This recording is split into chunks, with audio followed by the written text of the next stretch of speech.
ኪዳነ ምሕረት እናቴ ምስጢረኛዬ ጓዳዬ የጎደለኝን ታውቃለህ ካፌ ሳይወጣ ሳልነግርሽ ካፌ ሳይወጣ ሳልነግርሽ ልዘምር ልቁም ከፊት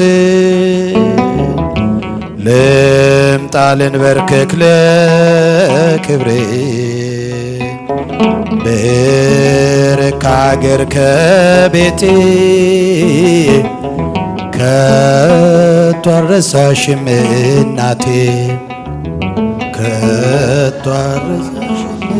እናቴ ኪዳነ ምሕረት